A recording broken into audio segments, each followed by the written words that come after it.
Selamat siang Bapak, kami dari kelompok 8 akan mempresentasikan materi tentang proses terjadinya, dampak, dan cara mengatasi pencemaran lingkungan berupa pemanasan global, efek rumah kaca, dan hujan asam. Pertama di sini saya akan menjelaskan mengenai pemanasan global. Nah, di sini yang pertama saya akan menjelaskan tentang proses terjadinya pemanasan global. Jadi, pemanasan global adalah peningkatan suhu rata-rata di permukaan bumi akibat peningkatan emisi gas rumah kaca ke atmosfer. Gas rumah kaca seperti karbon dioksida CO2, metana CH4, dan nitrogen oksida N2O dapat menyebabkan panas di atmosfer dan menyebabkan suhu bumi meningkat. Proses terjadinya pemanasan global ini melibatkan berbagai faktor dan dampak yang perlu dipahami dengan baik. Kemudian, pemanasan global sendiri memiliki dampak dan juga bagaimana cara mengatasi. Yang pertama, dampak. Pemanasan global memiliki dampak yang luas dan serius.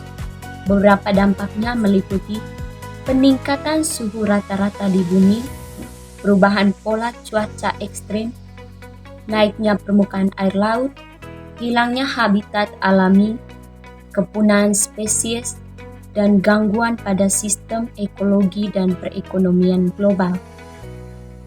Kemudian cara mengatasinya sendiri.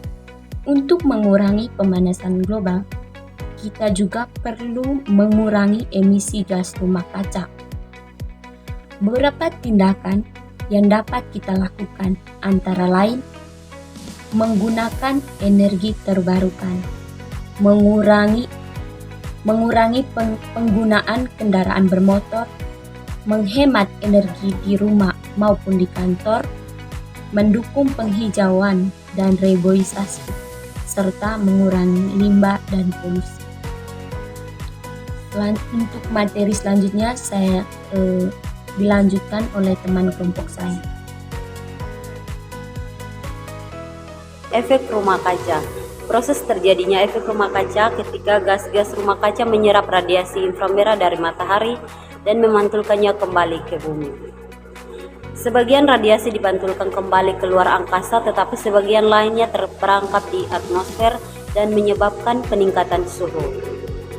Efek rumah kaca alami ini penting untuk menjaga suhu bumi tetap hangat, namun peningkatan emisi gas rumah kaca oleh manusia telah memperkuat efek ini secara signifikan.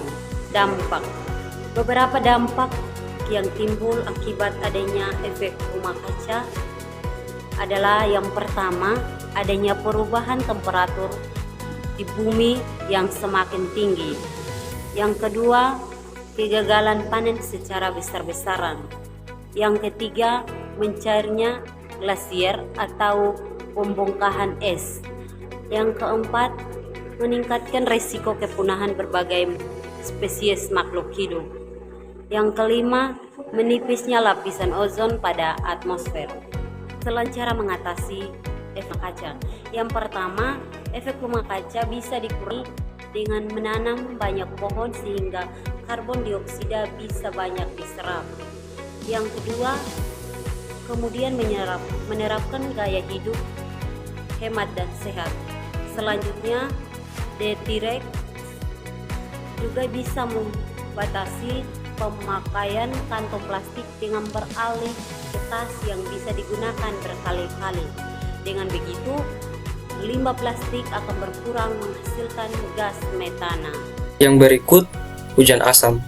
Hujan asam berawal dari pembakaran bahan bakar fosil oleh kendaraan bermotor, pabrik, industri, maupun pembangkit listrik.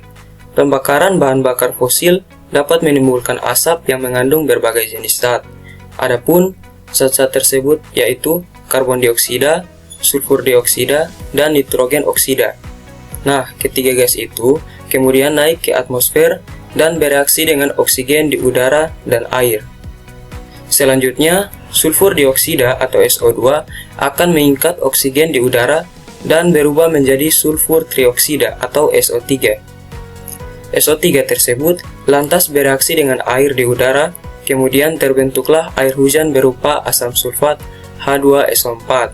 Sementara itu, nitrogen oksida atau NO yang naik ke atmosfer juga bereaksi menjadi oksigen pembentuk gas nitrogen dioksida atau NO2.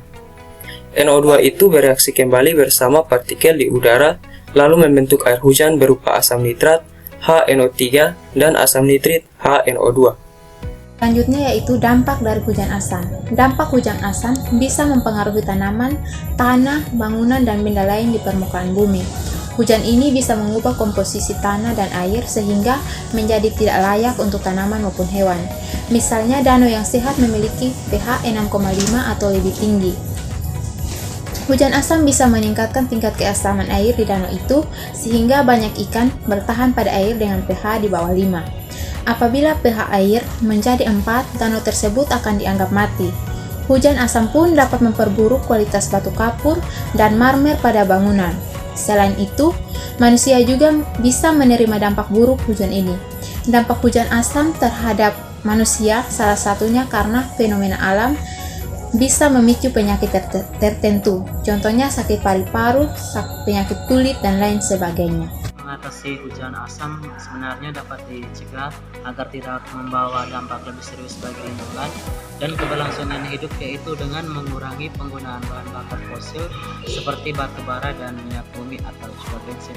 Selanjutnya menggunakan sumber energi terbarukan seperti pemanfaatan energi surya hingga tenaga angin. Yang berikut pemakaian kendaraan dengan bahan bakar yang ramah lingkungan. Yang berikut membatasi penggunaan listrik. Yang berikut membuka ruang hijau yang lebih banyak. Sekian presentasi dari kelompok kami. Sekian dan terima kasih.